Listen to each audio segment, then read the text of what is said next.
നിങ്ങള് കാരണം എത്ര പടം എന്റെ ഓടി. അതായത് ചേട്ടന്റെ കമന്റ്സിൽ വരുന്നത് കള്ളപ്പണം വെളുപ്പിക്കൽ സ്റ്റാർ എന്നൊക്കെ. ആയിക്കോട്ടെ, അതുകൊണ്ട് അവർക്ക് ഗുണമുണ്ടാകുന്നുണ്ട്. ഞാനതല്ലേ വിളിപ്പിക്കുന്നത്. എനിക്ക് അക്കൗണ്ട് കാണാം, ഇതൊന്നും കാണാം. അതുകൊണ്ട് എനിക്കെന്താണ് ഗുണം? നിനക്ക് ഈ പ്രൊഡ്യൂസർമാർക്ക് ഇവിടെ ഇരിക്കുന്നവർക്കും ഇല്ലാത്ത വേദന എന്താണ് നിനക്ക് എനിക്ക് മനസ്സിലായത്. നിങ്ങൾ നീ മാനിക്ക് വെച്ചാൽ ഞാൻ എനിക്കിഷ്ടമുള്ള പോലെ ഞാൻ ജീവിക്കുക. ഞാൻ സിനിമനെ എങ്ങനെയാണ് കാണേണ്ടത്, ഞാൻ ജീവിതത്തെ എങ്ങനെയാണ് കാണേണ്ടത്, നീ എനിക്ക് പഠിപ്പിച്ചു തരണം. അല്ലല്ല, സിനിമയെ കുറിച്ച് നീ എന്റെ കാഴ്ചപ്പാടും ഞാൻ എങ്ങനെ സിനിമനെ അപ്രോച്ച് ചെയ്യുന്നുള്ളത് രണ്ടുണ്ട്. നീ എന്തിനാ എനിക്ക് പറഞ്ഞു തരുന്നത്? നീ കണ്ടൂടെ? അൺപ്ലസന്റ് ആയിട്ടുള്ള ഒഫെൻസീവ് ആയിട്ടുള്ള ചോദ്യങ്ങൾ ചോദിക്കുന്നത് നിർത്തുക. ആൾക്കാരെ വെറുപ്പിക്കാതിരിക്കുക. വെറുപ്പിക്കുന്ന ചോദ്യങ്ങൾ ചോദിക്കുക. സിനിമയിൽ വേണ്ടത് വെറുപ്പിക്കരുത്. ഇവിടെ വേണ്ടത് സ്ക്രിപ്റ്റ് പടം ചെയ്യുക, ഇതൊന്നുമല്ല. അച്ചടക്കം, മര്യാദ, എവിടെ എന്ത് സംസാരിക്കണം വെറുപ്പിക്കാതിരിക്കുക. നീ ഇത്രയും ആൾക്കാര് പറഞ്ഞിട്ട് നീ വെറുപ്പിച്ചു, എന്നെ വെറുപ്പിച്ചു. ഇത്രയും ആൾക്കാര്, നിനക്ക് ഒരു വില ഞങ്ങളെടുത്തുണ്ടോ? ഒന്നുമില്ലല്ലോ. ഇത്രയും സ്വാതന്ത്ര്യത്തിൽ നിനക്ക് ഒരാളോട് സംസാരിക്കാൻ പറ്റുന്നത് ഞാൻ ഈ ഇൻഡസ്ട്രിയിൽ ഞാൻ മാത്രമായിരിക്കും. എല്ലാത്തിനില്ലേ? നീ ഫസ്റ്റ് ചോദ്യത്തിലല്ലേ എന്നെ പുറത്താക്കി. ഏറ്റവും പറഞ്ഞ സ്വന്തം സിനിമ പൊട്ടിയെന്ന് ഇവർ അഡ്മിറ്റ് ചെയ്യുന്നുണ്ടല്ലോ. അതൊരു വലിയ മനസ്സാണ്.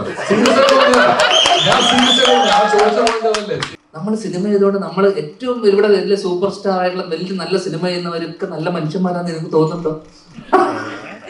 ഒരിക്കലല്ലായിരിക്കും. ചിലപ്പോ അത് ഓടാത്ത പല പൊട്ടി സിനിമ ചെയ്യുന്ന ഞാനോ നല്ല മനുഷ്യനല്ലടാ. എടാ, നമ്മൾ ഒറ്റ കെട്ട കേട്ടോ. നമ്മളൊരൊറ്റ കെട്ട, ഞാനും നീയും. നമുക്ക് ഒന്നിച്ച് ഒരൊറ്റ ശത്രുവുണ്ട് ഇനി ഇവിടെ. ഈ കള്ളപ്പണം വെളുപ്പിക്കുന്നവരുമായിട്ടുള്ള കൂട്ട് നമ്മൾ എന്നോട് അവസാനിപ്പിക്കുകയാണ്. ഇനി നമുക്കിതില്ല, ഇതില്ല. बस ठीक हो, मस्त नहीं, ठीक हो. क्वेश्चन मस्त हो जाएगा. आप कैसे हो?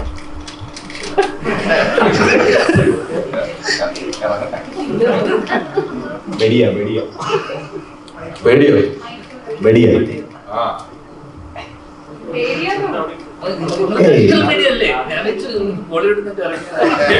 മൂന്ന് ദിവസം ഉറങ്ങുന്നത് പഠിച്ച ചോദ്യങ്ങളാ. കഴിഞ്ഞു, ഇനിയില്ല. കഴിഞ്ഞ अभी बोल सकते हो, कोई गड़बड़ नहीं. ऐसे ही पूछो, कुछ नहीं, प्रॉब्लम नहीं है. हिंदी आता है, बहुत अच्छी तरह ही आता है. हाँ, सिर्फ अन्ना की है. अन्ना की. ഞാൻ ചേട്ടാ എല്ലാരും എന്തുകൊണ്ട് നീ വിളിച്ചില്ല എന്താ? അല്ല, എല്ലാരും പറഞ്ഞു ധ്യാൻ ചേട്ടനോടെ ഇരിക്കുന്ന ഒരു വലിയ ഭാഗ്യമായിട്ടാണ് കാണുന്നത്. നീ നമ്മൾ നീ എന്നോട് പറഞ്ഞില്ലടാ ഭാഗ്യമാണ്. അല്ലേ, അതെ, ഞങ്ങളുടെ ഒരു ഭാഗ്യമായിട്ട് ഞങ്ങൾ കാണുന്നു. അങ്ങനെ കാണുന്ന ഒരാളായിരിക്കണം. സാധനം ഇറങ്ങിയില്ലേ പരിപാടി? പിന്നെ എനിക്കൊന്ന് ഇന്റർവ്യൂ കമ്പനി മുതലാളിയാ. എടാ, ഇവന്റെ ചേട്ടന്റെ പാട്ട് പ്രൊമോട്ട് ചെയ്യാൻ നോക്കിയതാണ് സത്യത്തിൽ. ഇവന്റെ ചേട്ടനാണ് ആ പാട്ട് പാടിയത്. പക്ഷെ അത് ചക്കിന് വെച്ചത് കൊക്കിന് കൊടുക്കും. അതുപോലെ എനിക്ക് കിട്ടിയെന്നുള്ളൂ. സ്വന്തം ചേട്ടന്റെ പാട്ട് ഹിറ്റാക്കാൻ നോക്കി, അങ്ങനെ വന്നതാണത്. സ്ഥാനത്താണ് നിങ്ങളെ കാണുന്നത്. ചാൻസ് ഉണ്ടായിട്ടാ കപ്പൽ മുതലേ ഓക്കെ ഉറപ്പ് ഞാൻ കഴിച്ചു കഴിഞ്ഞാൽ നോക്കട്ടെ, അതിനുള്ള ശ്രമം നടക്കുന്നുണ്ട്.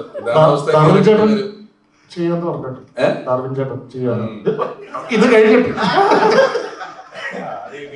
അത് ചെയ്യുവാണെങ്കിൽ ഇവൻ അഭിനയിച്ച കാരണവർ എന്ന് പറഞ്ഞൊരു പടമുണ്ട്. തിരക്കിനിടയിൽ മറ്റേ തോമസ് ചാക്കോടെ കുറെ സ്വർണത്തിനിടയിൽ ഏട്ടന്റെ കാക്കോ മുങ്ങിപ്പോരുതെന്ന് പറഞ്ഞ പോലെ അതവിടെ ഇരിപ്പുണ്ടേ സുഹൃത്തുക്കളെ. ഒരാവശ്യമില്ല. ധ്യാൻ ചേട്ടന്റെ സ്ക്രിപ്റ്റുകൾ എപ്പോഴും മലയാളികൾക്ക് എക്സൈറ്റ്മെന്റ് സർപ്രൈസ് എലമെന്റ് എന്തായാലും ഉണ്ടാവും. ഹ്യൂമർ എലമെന്റ് ഞങ്ങൾ പ്രതീക്ഷിക്കുന്നു. അപ്പം ട്രെയിലർ കണ്ടപ്പോഴും ഒരു ഫീല് കിട്ടി. നമുക്ക് റിലേറ്റ് ചെയ്യാൻ പറ്റുന്ന കുറച്ച് കാര്യങ്ങൾ അതിനകത്ത് കണ്ടായിരുന്നു. അപ്പം ഇങ്ങനെ ഒരു സ്ക്രിപ്റ്റ് ശ്രീനിചേട്ടൻ്റെ അടുത്ത് പറഞ്ഞപ്പോഴേക്കും എന്തായിരുന്നു റിയാക്ഷൻ? ഞാന് ഈ നടന്ന സംഭവം, ഇതൊരു എന്താ പറയണ്ടേ, ഇതിന്റെ ഒരു സ്ക്രീൻ പ്ലേയോ അതൊന്നും അല്ല ഞാൻ പറഞ്ഞത്. ഞാൻ ഈ നടന്ന സംഭവം, എന്റെ കൂട്ടുകാരന്റെ ജീവിതത്തിൽ നടന്ന ഈ സംഭവം അതേപടി ഒരിടത്ത് നറേറ്റ് ചെയ്ത് പോണുണ്ടോ? ഇരിക്കണം മുഴുവൻ പോണല്ലോ. പോണം. മൈക്കിന്റെ അടുത്ത് പോണെന്ന് ഇപ്പൊ അങ്ങനെ വെച്ചൊന്നും പറ്റിയല്ല. ഇതൊക്കെ പണ്ട് കാലത്താണ്. ശരി. അപ്പൊ അച്ഛൻ്റെ അടുത്ത് ഈ സംഭവം അതേപടി ഈ നടന്ന സംഭവം, ആ രാത്രിയിൽ നടന്ന ആ സംഭവം അതേപടി പറയുക ചെയ്ത്. അപ്പൊ പുള്ളി അതിനെ എന്താ പറയുക, ഇതിങ്ങനെ സിനിമയായി വരും ഒക്കെ, ഇത് സിനിമയായി വന്നാൽ രസം ഉണ്ടാവും എന്നുള്ളൊരു ചിന്തയിൽ നിന്നാണ് നമ്മള്. അപ്പൊ ഞാൻ ചോദിച്ചു, ഇതില് എന്റെ അച്ഛനായിട്ടാണ് അപ്പൊ അച്ഛൻ അഭിനയിച്ചിരിക്കുന്നത്, അപ്പൊ അതിനകത്ത് ഒരു ചെറിയൊരു വേഷം ഉണ്ടെന്ന് ചോദിച്ചാൽ പുള്ളി സന്തോഷത്തോടെ വന്ന് ചെയ്തു തന്നു. അത്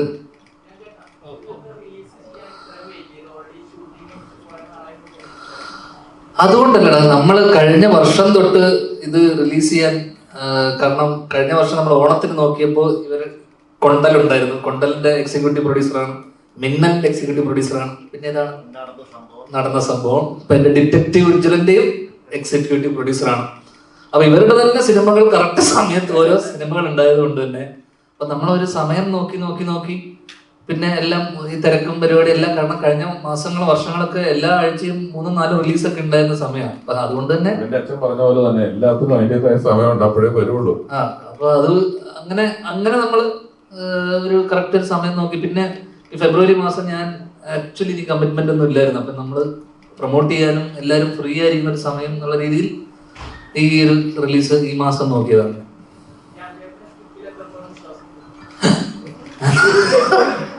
എടാ അങ്ങനെ വിശ്വാസം എന്ന് വെച്ചാൽ നമ്മള് വിശ്വാസത്തിന്റെ പുറത്താണല്ലോ നമ്മളിത് സിനിമയാക്കിയത്. അന്നൊരു വിശ്വാസം ഉള്ളത് കൊണ്ടാണല്ലോ. പിന്നെ ഇത് ഞാൻ പറഞ്ഞില്ല, ഇത് സിനിമ നമ്മള് ഒരു കഥ ഇഷ്ടമായി നമുക്കൊരു എല്ലാവരോടും പറഞ്ഞ് ഇഷ്ടമായതിനു ശേഷം ഇത് ഏത് ഘട്ടത്തിൽ വേണമെന്ന് പാളിപ്പോവാം. മനസ്സിലായി? ഇത് ഷൂട്ട് ചെയ്യുന്ന സമയത്ത് നന്നായി ഷൂട്ട് ചെയ്ത് വരണം, ഇതിന്റെ ബാക്കിയുള്ള എല്ലാ സാഹചര്യങ്ങളും ഒത്ത് കറക്റ്റായിട്ട് വരണം, നല്ല പെർഫോമൻസ് വരണം. നമ്മളിപ്പോ ഇപ്പൊ കാസ്റ്റിംഗ് അല്ലെങ്കിൽ ഇതൊക്കെ ഭയങ്കര ഇമ്പോർട്ടന്റ്. ഇപ്പൊ ഞാൻ രമേശ് ഏട്ടനെയും ധർമ്മേട്ടനെയും വെച്ചിട്ടാണ്, ഇവരുടെ കോമ്പിനേഷനാണ് ഞാൻ ആദ്യം പിടിക്കാൻ വെച്ചത്, പോലീസുകാരുടെ. അപ്പൊ എനിക്ക് ഇവരെ ഓഫ് സ്ക്രീൻ അല്ലെങ്കിൽ ഇവരുടെ സ്റ്റേജ് ഷോസും അല്ലെങ്കിൽ ഇവരുടെ ബഡായി ബംഗ്ലാവിലെ പരിപാടിയൊക്കെ എനിക്ക് ഭയങ്കര ഇഷ്ടമായതുകൊണ്ട് അപ്പൊ ഞാൻ ആദ്യം ആലോചിച്ചപ്പോൾ ഇവർ ഓൺ സ്ക്രീൻ വരുമ്പോൾ ഭയങ്കര ഒരു കെമിസ്ട്രി ഉണ്ടാവുമല്ലോ എന്ന് വെച്ചിട്ട് ഞാൻ അങ്ങനെയാണ് ചിന്തിച്ചിരുന്നത്. പിന്നെയാണ് രമേശ് ഏട്ടനും അജുവും ഒരു കോംബോ വരുവാണെങ്കിൽ എങ്ങനെ ഉണ്ടാവും. അപ്പൊ ഇവര് ഫസ്റ്റ് ഡേ തന്നെ നമുക്ക് ഓൺ സ്ക്രീൻ ചില ആൾക്കാരുടെ ഒരു കെമിസ്ട്രി ഉണ്ടാവില്ല, ഒരു ഗിവ് ആൻഡ് ടേക്ക്. അപ്പൊ ഇതൊക്കെ കറക്റ്റ് ആയിട്ട് വരണം. ഇതിൽ ഏതെങ്കിലും പാളിപ്പോയി കഴിഞ്ഞാലും ഇതൊന്നും കറക്റ്റ് വന്നില്ലെങ്കിലും നമ്മൾ വിചാരിച്ച പോലൊന്നും പരിപാടി വർക്കാവില്ല.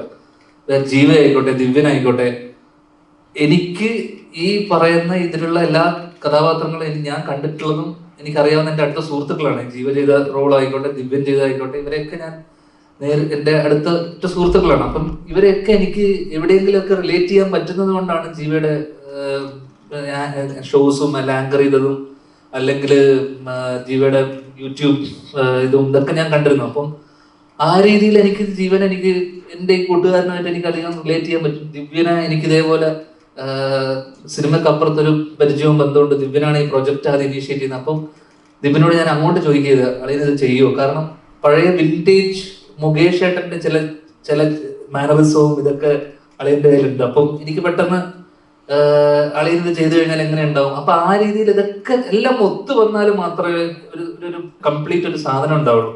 ആ രീതിയിൽ പെർഫോമൻസ് വൈസ് എനിക്ക് തോന്നുന്നു എല്ലാവരുടെയും മികച്ച എന്ന് വെച്ച് കഴിഞ്ഞാൽ ഞാൻ വിചാരിച്ചതുപോലെ നമ്മൾ ആർട്ടിസ്റ്റ് പെർഫോമൻസ് ഉണ്ടല്ലോ, എന്നാൽ പോലും നമ്മൾ ഷൂട്ട് ചെയ്ത സമയത്ത് നമുക്ക് ചില റെസ്ട്രിക്ഷൻസും കാരണം നമ്മൾ ഷൂട്ട് ചെയ്ത സമയത്ത് കുറച്ച് ഇഷ്യൂസ് ഒക്കെ ഉണ്ടായിരുന്നു. പക്ഷെ അതൊക്കെ നമ്മൾ സോർട്ട് ചെയ്ത് പോയി. പക്ഷെ ആർട്ടിസ്റ്റ് പെർഫോമൻസിൽ ഭയങ്കര ഹാപ്പിയാണ്, ഭയങ്കര വിശ്വാസമുണ്ട്. ഇവരുടെയൊക്കെ ഒരു കരിയർ ബെസ്റ്റ് എന്നൊക്കെ പറഞ്ഞാൽ രമേശ് ഏട്ടൻ എനിക്കൊന്ന് കപ്പൽ മലയാളിക്ക് ശേഷം രമേശ് ഏട്ടന്റെ കരിയർ ബ്രേക്ക് ആയിരിക്കും ഈ സാധനം അല്ലേ? കപ്പൽ മുതലാളി കണ്ടിട്ടാണ് ഇത് കാണുന്നതെങ്കിലല്ലേ നിങ്ങൾക്ക് ആരാധന തോന്നും പുള്ളിയോട്.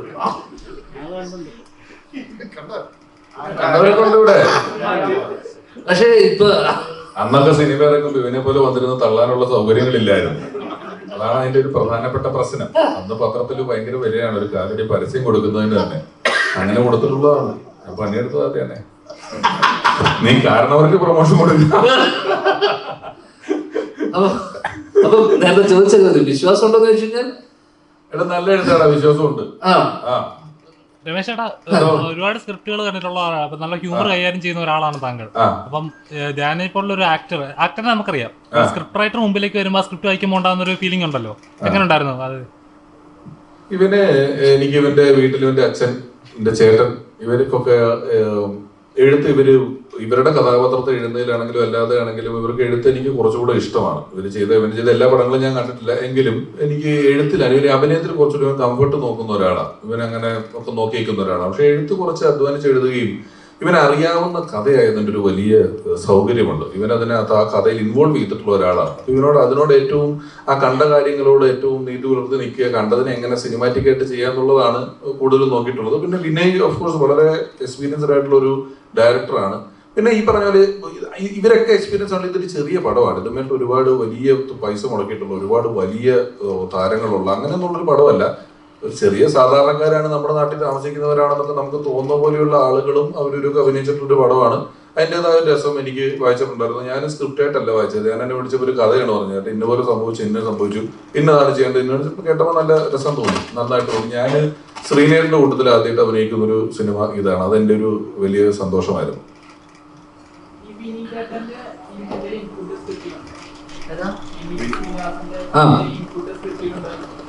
ഇല്ല പുള്ളിക്ക് ഈ കഥ ഇതിനുമായിട്ട് ബന്ധപ്പെട്ട് പുള്ളിയുടെ ടൈപ്പ് ഓഫ് ഒരു പരിപാടിയല്ല. പിന്നെ അത് കണ്ടാൽ മനസ്സിലാവും. ഇല്ലടാ, ഞങ്ങൾ അങ്ങനെ ചർച്ചകളൊന്നും ഉണ്ടാവാറില്ല പൊതുവെ.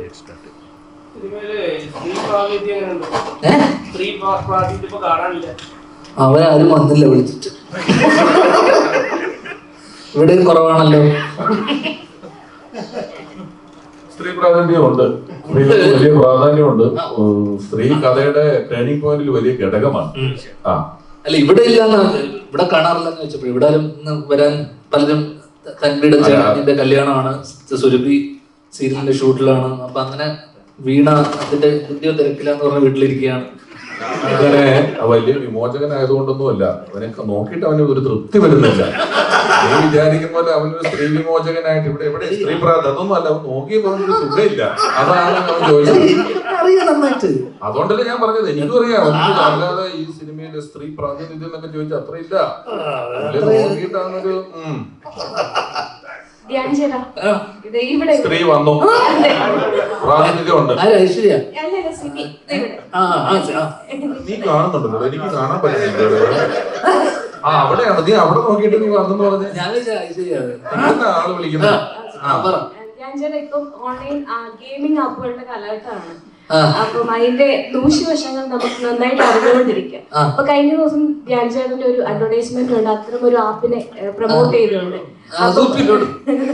അപ്പം സാമൂഹിക പ്രതിബദ്ധതയുള്ള ഒരു കലാകാരൻ എന്ന നിലയിൽ അങ്ങനെ ഒരു അഡ്വർടൈസ്മെന്റ് ചെയ്യാനുള്ള കാരണം എന്താണ്?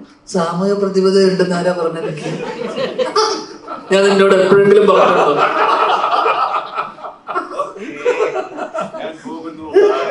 നിന്നോട് ഞാൻ പറഞ്ഞു സിമി, എനിക്ക് സാമൂഹിക പ്രതിബദ്ധത ഉണ്ടെന്ന് അങ്ങനെ വിചാരിച്ചു. ഇല്ല.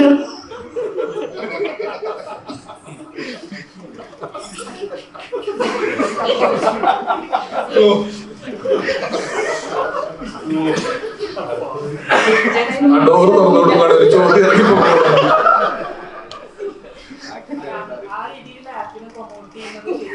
ഞങ്ങൾ ആപ്പ് കൈസേ പ്രൊമോട്ട് ചെയ്യാൻ വന്നിരിക്കുന്നത്. ഷാറൂഖ് ഖാൻ ഗുഡ്ക പാന് പ്രൊമോട്ട് ചെയ്യുന്നത് വിമൽ മറ്റേ ബസന്തി എന്ന് പറഞ്ഞു. നീ ഇത് ഷാറൂഖ് ഖാനോട് ചോദിക്കോ? എന്നോടല്ലേ ചോദിക്കുള്ളൂ, നിനക്ക് എന്നോട് പരിചയമുള്ളതുകൊണ്ട്. ഇവിടെ സിഗരറ്റ് സ്മോക്കിംഗ് എന്ന് പറഞ്ഞത് എന്തിനാണ് ഇത് വിൽക്കുന്ന ഈ സാധനം? ഇതൊക്കെ എല്ലാവർക്കും അറിയില്ലേ? ഇത് കളിക്കണ്ട, പ്രശ്നം തീർന്നില്ലേ? നിങ്ങൾക്കറിയില്ലേ?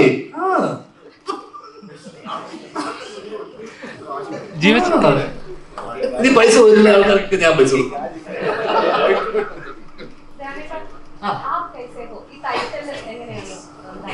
അത് കുറേ സ്ഥലത്ത് പോയി പറഞ്ഞായിരുന്നു.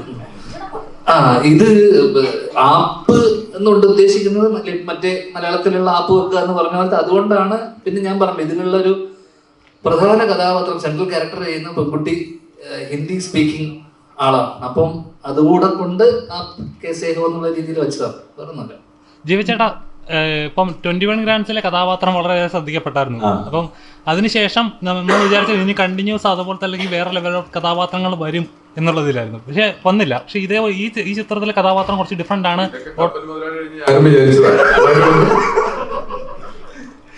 എന്തുകൊണ്ടാണ് വരാതിരുന്നത്? വിചാരിച്ചതിനെ പറ്റി പറയുമ്പോഴേ ആ വേദന എനിക്കറിയാം, അതുകൊണ്ട് അവനെ സഹായിച്ചതാണ്. ഞാനും ആ വഴിക്കാൻ വരുന്നേന്ന് തോന്നുന്നുണ്ടോ? തോന്നിയിരുന്നു അങ്ങനെ? അതേപോലെ നല്ല എല്ലാ പടം കഴിയുമ്പോഴും ഇത് കണ്ടിട്ട് ആരെങ്കിലും ഒക്കെ വിളിക്കും. അങ്ങനെ ഒരുപാട് പേരൊന്നും വിളിച്ചില്ല. 21 ഗ്രാംസ് കഴിഞ്ഞിട്ട് 3 പേരെ വിളിച്ചത്, ധ്യാൻ ചേട്ടനടക്കം. അതില് ധ്യാൻ ചേട്ടൻ പടമാണ് ചെയ്തത്. അപ്പൊ അത് ഇത് കഴിയുമ്പോഴും കുറെ പേര് വിളിക്കും എന്നുള്ള പ്രതീക്ഷയിലായിരിക്കുന്നത്. എനിക്ക് തോന്നുന്നു വിളിക്കുമായിരിക്കും തോന്നുന്നു. ഇത് 21 ഗ്രാംസ് പോലല്ല, കുറച്ച് ഫുൾ ടൈം ഒരു കോമഡി എനർജി, പിന്നെ ദിവ്യനുമായിട്ട് അല്ലേ നല്ല രസമാണ്. നേരത്തെ ധ്യാൻ ചേട്ടൻ പറഞ്ഞ പോലെ ഒരു വിന്റേജ് മുകേഷ് ഡേ എന്നൊക്കെ വിളിക്കുന്ന ഒരു വിന്റേജ് മുകേഷ് ചേട്ടൻ വിളിക്കാൻ വേണ്ടി വിളിക്കുമ്പോ നീ ഫോൺ ഓഫ് ചെയ്ത് വെക്കരുത്. അപ്പൊ അങ്ങനെ എനിക്ക് തോന്നുന്നു പിന്നെ ഒരു ത്രൂ ഔട്ട് ചെയ്തിട്ടുള്ള ഒരു വേഷമാണ്. എനിക്ക് തോന്നുന്നു വർക്കൗട്ട് ആവും. എന്തുകൊണ്ടാണ് വിളിക്കാതിരിക്കുന്നത്? കാരണം ധ്യാൻ ചേട്ടൻ പറയുന്നത് ജിവയെ പോലെ നല്ലൊരു ആക്ടർ, ഇത്ര എസ്റ്റാബ്ലിഷ് ആയിട്ടുള്ള ആക്ടറാണ് താങ്കൾ. ആക്ടർ ആയിട്ടില്ല എന്നും പറയാം, അഭിനയിക്കുന്ന ഏത് കഥാപാത്രം കൊടുത്താലും നല്ല രീതിയിൽ പെർഫോം ചെയ്യുന്ന ഒരു ആക്ടറാണെന്ന് തെളിയിച്ചതാണ് ഓൾറെഡി. നല്ലൊരു ആങ്കറാണ്. അപ്പോൾ എന്നിട്ട് ഇതുപോലെ അവസരങ്ങൾ വരുന്നില്ല എന്ന് പറയുമ്പോൾ അത് ഒരു സമയമായിരിക്കും എന്ന് വിചാരിക്കുന്നു. അത് ആ ഗ്രൂപ്പിലേക്ക് വന്നു കഴിഞ്ഞാൽ ചിലപ്പോൾ കണ്ടിന്യൂസ് ആയിട്ട് വരുമായിരിക്കും, അല്ലെങ്കിൽ നമ്മൾ കുറച്ചുകൂടെ വെയിറ്റ് ചെയ്യണമായിരിക്കും. ഈ പറയുന്ന പോലെ പിന്നെ പണ്ട് പോലെ എല്ലാവരും പറഞ്ഞിട്ടില്ലേ, നമുക്കാണ് സിനിമ ആവശ്യം, സിനിമയ്ക്ക് നമ്മളെ ആവശ്യമില്ല. അപ്പൊ നമ്മളിങ്ങനെ ശ്രമിക്കുക, വരുന്ന ഒരു വേഷങ്ങൾ എത്രയും നന്നാക്കി ചെയ്യാൻ പറ്റുമോ അത്രയും നന്നാക്കി ചെയ്യുക എന്നുള്ളതാണ്. അത് ചെയ്തിട്ടുണ്ട്. പിന്നെ ഈ പറഞ്ഞ പോലെ ഓസ്കാർ ലെവലിലുള്ള അഭിനയം കാഴ്ചവെക്കാൻ പറ്റിയിട്ടില്ല. ഞാൻ പയ്യെ ഇങ്ങനെ പഠിച്ചു വരുവാണ്, നന്നാവുമെന്ന് വിചാരിക്കണം.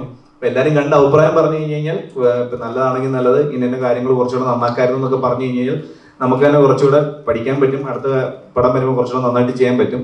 ആകെ ചെയ്യാൻ എല്ലാവർക്കും ചെയ്യാൻ ഉള്ളതെന്ന് പറഞ്ഞു കഴിഞ്ഞാൽ തിയേറ്ററിൽ പോയി കണ്ട് സത്യസന്ധമായ അഭിപ്രായം പറയുക, കുറച്ച് കൂടുതൽ പ്രേക്ഷകരിലേക്ക് നിങ്ങൾക്ക് ഇഷ്ടപ്പെട്ടു കഴിഞ്ഞാൽ അത് പറഞ്ഞ് കൂടുതൽ പ്രേക്ഷകരിലേക്ക് എത്തിക്കുക എന്നുള്ളതാണ് നമുക്ക് ആഗ്രഹിക്കാൻ പറ്റുള്ളൂ. ധ്യാൻ ചേട്ടാ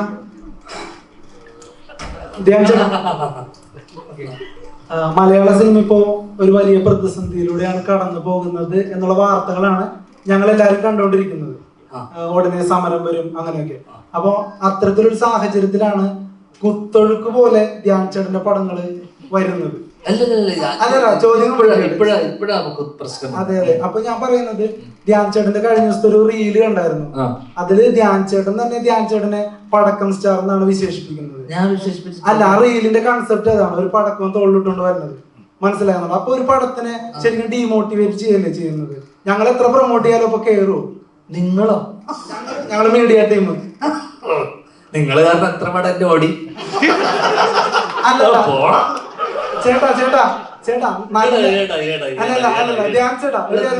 പരിപാടി ഞാൻ ഈ പരിപാടി കുറച്ച് ഇതുവരെ കാണുന്ന ചേട്ടനിപ്പോ നിങ്ങൾ കാരണം എന്റെ ഓടി ഒരു പടം പറഞ്ഞു.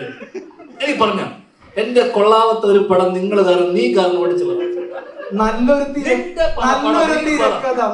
തിരക്കഥയുള്ള പടം ഓടിയിട്ടുണ്ട്. നല്ലൊരു തിരക്കഥയുള്ള പടം ഓടിയിട്ടുണ്ട്. ചേട്ടൻ ഏത് നല്ല തിരക്കഥ പൊട്ടിയ പടം പറ. നീ തോറ്റു പോയിട്ട് ചേട്ടാ കപ്പൽ മുതലാളി ഇപ്പൊ 21 ഗ്രാംസ് പറഞ്ഞു. അല്ലല്ല, കപ്പൽ മുതലാളി ഞാൻ പറയട്ടെ, നിങ്ങളുടെ വിഷയത്തിൽ ഞങ്ങളെ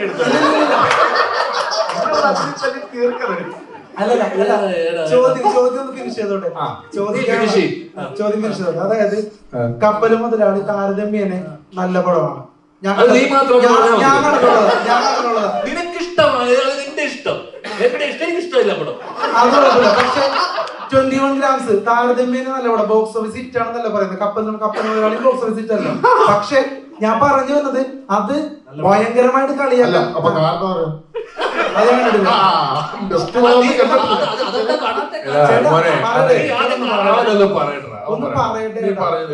ഞങ്ങളുടെ പോയിന്റ് ഒന്ന് കേക്ക്.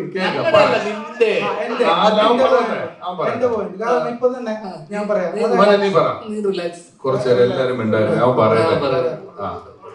അപ്പൊ ഞാൻ പറഞ്ഞു വരുന്നത്, നല്ലൊരു തിരക്കഥയുള്ള സിനിമകളൊന്നും പൊട്ടിയിട്ടില്ല. പ്രൊമോഷൻ ഇല്ലാതെ തന്നെ ജയിച്ചിട്ടുണ്ട്.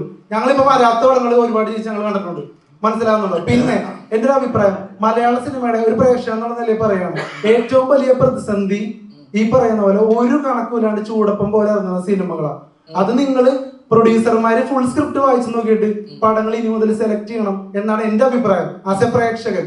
മനസ്സിലാവുന്നുണ്ടോ? അങ്ങനെയാണെങ്കിൽ പടത്തിന്റെ ഹിറ്റ് ആ ഒരു നിരക്കിലൊക്കെ ഒരുപാട് മാറ്റം വരും.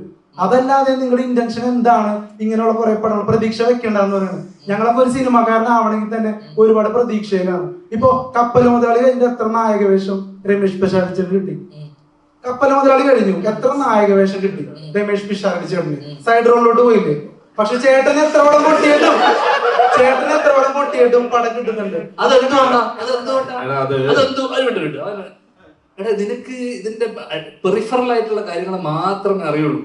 ഒരു പ്രൊഡ്യൂസറും ഒരു ഡയറക്ടറും ഒരിക്കലും എന്നെ വെച്ചിട്ട് എത്ര പടം പൊട്ടി, എന്നെ വെച്ചിട്ട് എന്തിനാ വീണ്ടും വീണ്ടും പടം എടുക്കുന്നത്? ചേട്ടാ വേറെ ടോക്കാണ് പോണത്, പറയാൻ പറ്റില്ല. പറ, ഇത്രയും നീ പറഞ്ഞില്ല, അതും കൂടെ പറ. ഒരു പ്രൊഡ്യൂസർ ഇരിക്കുന്നു, പറയാൻ പറ്റില്ല. അല്ല പറ, നീ പറഞ്ഞോ. അതായത് ചേട്ടന്റെ കമന്റ്സിൽ വരുന്നത് കള്ളപ്പണം വെളുപ്പിക്കൽ സ്റ്റാർ എന്നൊക്കെയാണ്. ആയിക്കോട്ടെ, അതുകൊണ്ട് അവർക്ക് ഗുണമുണ്ടാകുന്നുണ്ട്. ഞാനതല്ലേ വിളിപ്പിക്കുന്നത്. എനിക്ക് അക്കൗണ്ടിലാണ് ഇതൊന്നും അതുകൊണ്ട് എനിക്കെന്താണ് ഗുണം? ആ രീതിയിൽ അവർക്ക് ഗുണം ഉണ്ടാകുന്നുണ്ടോ? അപ്പൊ എന്റെ പടയോ നഷ്ടമായിട്ടില്ലേ? എല്ലാരും വിളിപ്പിച്ചില്ലേ? പൈസ എല്ലാം വന്നില്ലേ? ഡയറക്ടർ പ്രൊഡ്യൂസർ സ്ക്രിപ്റ്റ് വായിച്ച് നോക്കണം എന്നൊക്കെ പറയുന്നുണ്ട്. ഇത് വായിച്ചു നോക്കാതെ ഒന്നുമല്ല ഒരു സിനിമ ഇറങ്ങുന്നത്. ഇറങ്ങുമ്പോ അങ്ങനെ അത്രയും സിനിമ ഇവിടെ ഇറങ്ങുന്ന അത്രയും സിനിമ ജനങ്ങൾക്ക് ആവശ്യമില്ല. 150 സിനിമ ഇറങ്ങുന്നുണ്ട്, 12 മാസമല്ലേ ഉള്ളൂ, 365 ദിവസമുള്ളൂ. 150 ദിവസമൊക്കെ ആൾക്കാർക്ക് സിനിമ കണ്ടു. അപ്പൊ അത്രയും ചോയ്സ് ഉണ്ട്. എല്ലാ സാധനവും ഇവിടെ ഒരുപാട് ഇറങ്ങുന്നുണ്ട്. ഇവിടെ ഇറങ്ങുന്ന ബിസ്ക്കറ്റും പേസ്റ്റും അരിയും മണ്ണെണ്ണയും കാറും എല്ലാം ഒരുപാട് ബ്രാൻഡുകളുടെ ഒരുപാട് എണ്ണം ഇറങ്ങുന്നുണ്ട്. നമുക്ക് ആവശ്യമുള്ളത് മാത്രമേ നമ്മൾ എടുക്കുള്ളൂ. നീ വഴി കൂടെ നടന്നിട്ട് ഹോട്ടലുകളുണ്ട്. ഓരോ 2 മാസം ഇടവിട്ട് നീ ഹൈവേ വഴി യാത്ര ചെയ്ത ഹോട്ടൽ തുറക്കും, ഹോട്ടൽ കൂട്ടും, കട തുടങ്ങും. അതുപോലൊരു സംഭവം മാത്രമാണ് ഇവിടെ നടക്കുന്നത്. പലതും വരും, പലരും വീണ്ടും അത് ചെയ്യാൻ തീരുമാനിക്കും. ആ കാലത്തുള്ളതിനേക്കാൾ സിനിമയ്ക്ക് മറ്റ് വ്യാവസായിക അടിസ്ഥാനത്തിലുള്ള കച്ചവടങ്ങളൊക്കെ നടന്നു തുടങ്ങുന്നത് കൊണ്ടും ധ്യാന്റെ പടത്തിന് ആ ലെവലിലുള്ള കോസ്റ്റ് വലിയൊരു 100 കോടി പടമൊന്നും അല്ല ധ്യാന്റെ പടം എന്ന് പറഞ്ഞ് വരുന്നതും ഇല്ല. നമുക്ക് ചെറിയ പടം ചെയ്യാൻ ആഗ്രഹമുള്ള ഒരാൾ വരുമ്പോൾ അത് ഇൻഡസ്ട്രിയെ നിയന്ത്രിക്കുന്ന ഒരാൾ നീ സിനിമയിൽ വരാൻ ആഗ്രഹിക്കുന്നു എന്ന് പറഞ്ഞില്ലേ, അതേപോലെ സിനിമ ചെയ്താൽ മതി എന്ന് ആഗ്രഹിക്കുന്ന ആൾക്കാരുണ്ട്. അവരെന്തായാലും ഒരു സിനിമ ചെയ്യും. അവർ ചെയ്യാൻ സിനിമ വരുമ്പം അവർ നോക്കിയെടുക്കുമ്പോൾ അവർക്ക് വലിയ ആൾക്കാരുടെ പുറകെ പോകാനോ കിട്ടാനുള്ള സാധ്യത ഇല്ലെങ്കിൽ അവർക്കൊരു സിനിമ ചെയ്യണം എന്നുള്ളതൊരു ആഗ്രഹമാണ്. കിട്ടിയാ കിട്ടി, പോയാ പോട്ടെ, ലോട്ടറി എടുക്കുന്ന പോലെയാണ്. മുമ്പൊന്നും പറഞ്ഞിട്ടില്ല.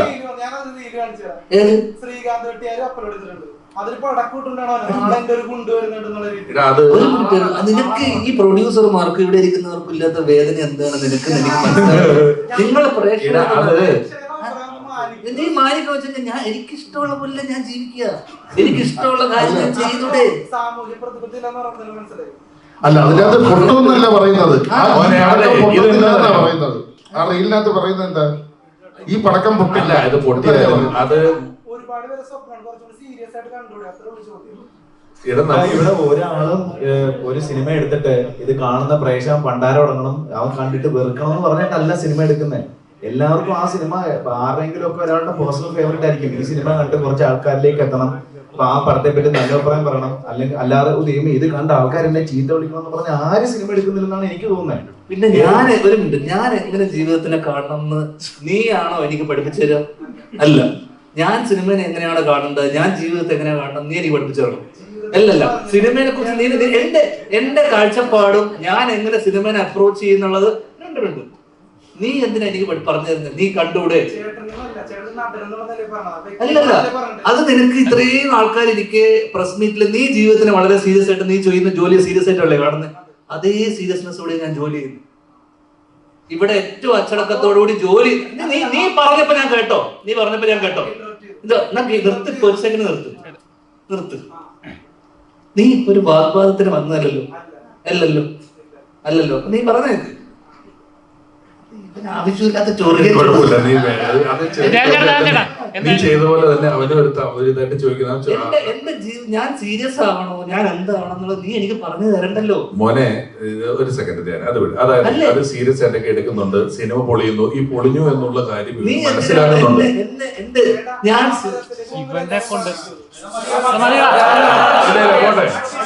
മോനെ സമരത്തിലേക്ക് പോകണമെന്ന് ഞങ്ങളല്ല. അവനത് പറഞ്ഞിട്ട് നീ അത് പറഞ്ഞിട്ട് പോയത്. അല്ലല്ല, അത് അവൻ പേഴ്സണൽ ഇന്റർവ്യൂ എടുത്തോളൂ. പേഴ്സണൽ ഇന്റർവ്യൂ എടുത്തോളൂ, പ്രസ് മീറ്റ് വേണ്ട. ഏതാ? അവന്റെ പ്രൊമോഷനോട് ചോദിക്കാം. ഏതാ? അവന്റെ പ്രൊമോഷനോട് ചോദിക്കാം. നീ പേഴ്സണലായിട്ട് നീ ചോദിച്ചാൽ മതി. അല്ലടാ, അവൻ ചോദിച്ചിട്ടില്ല. എന്താ ഇതിന്റെ പ്രശ്നം? ഇത് കഴിഞ്ഞിട്ട് നമുക്ക് ഇരുന്ന് സംസാരിക്കാം. ധ്യാൻ ചേട്ടൻ ആ. കോമഡി സിനിമ, അത് സീരിയസ് സിനിമ ഒന്നല്ല. അല്ല പിന്നെ എടാ, ആ റീൽ ഉൾപ്പെടെ എല്ലാം കോമഡി ആണെന്ന് പറയുന്നത്. എടാ, ഇതൊരിക്കലും നമ്മള് ഈ പറയുന്ന ഇത്രയും ആൾക്കാർ നീ ഇപ്പൊ ആലോചിച്ച് നോക്ക്. ഞാൻ സീരിയസ് ആയിട്ട്, അത് വളരെ പേഴ്സണൽ ആണ് നീ ചോദിച്ച കാര്യം. ഞാൻ ചോദിച്ച അത് നിനക്ക് എന്റെ അടുത്ത് ഈ ഒരു പടത്തിന് ഞാൻ പ്രൊമോട്ട് ചെയ്യാൻ നിൽക്കുന്ന ഒരു സ്ഥലത്ത് ഇത്രയും ആൾക്കാർ ഇരിക്കുന്ന സ്ഥലത്ത് ഒരു മിനിറ്റടാ, ഒരു മിനിറ്റ് സഹോദരൻ. അപ്പൊ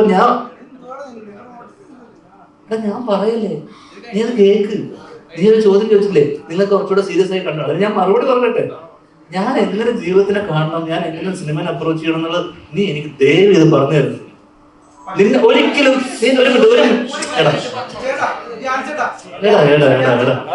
ഒരാൾ ഉത്തരം പറയുന്നത് കംപ്ലീറ്റ് ചെയ്യട്ടാ. ഓക്കെ, അത് അഡ്വർടൈസ്മെന്റ് ആയല്ലോ. ഇപ്പം ഞാൻ ചോദിക്കാൻ പോകുന്ന ചോദ്യം, മോൻ പറഞ്ഞു കള്ളപ്പണം വെളുപ്പിക്കാനാണ് സിനിമ എടുക്കുന്നത്. അല്ല, താഴെ കമന്റ് വെച്ചിട്ടാണോ നീ പറയാ കള്ളപ്പണം വെളുപ്പിക്കുന്ന കാര്യം? നിനക്ക് എന്ത് അടിസ്ഥാനം ഉണ്ടായിരുന്നു പറയാൻ? എന്ത് പ്രൂഫ് ഉണ്ട്? എന്ത് പ്രൂഫ് ഉണ്ട് നീ പറയുന്നതിന്? നീ താഴെ യൂട്യൂബിൽ കമന്റ് ഇട്ട ആൾക്കാരെയാണ് പറഞ്ഞിട്ടല്ലേ? നിനക്ക് എന്തെന്ന് അറിയാമോ ഇതിനെ കുറിച്ച്, സിനിമയെ കുറിച്ച്? അപ്പൊ മിണ്ടരുത്. ആവശ്യമില്ല.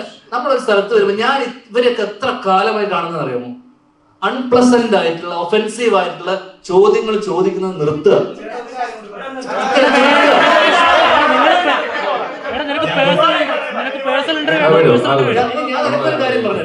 നിനക്കൊരു കാര്യം പറഞ്ഞുതരാം. എടാ നീ കേട്ടോ, അല്ലല്ല അവനൊരു കാര്യം പറഞ്ഞോട്ടെ.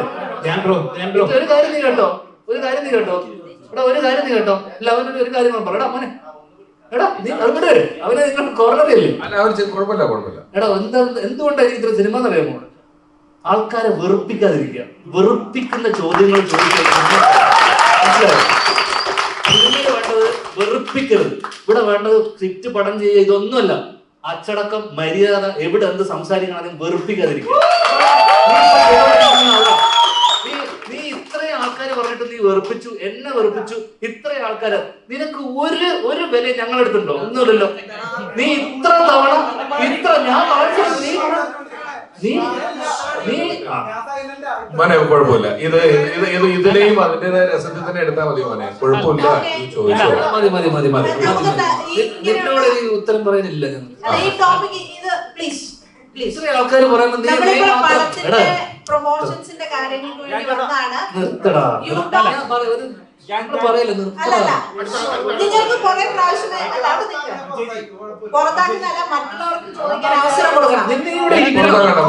ഒന്നുമില്ലാലും പുറത്താക്കൊന്നുമില്ല. അയ്യോ മോനെ കുഴപ്പമില്ല, ചോദിച്ചു, മോനെ ചോദിച്ചു, നമ്മൾ പറഞ്ഞു. ക്വസ്റ്റ്യൻസ് വരുന്നു, പ്ലീസ്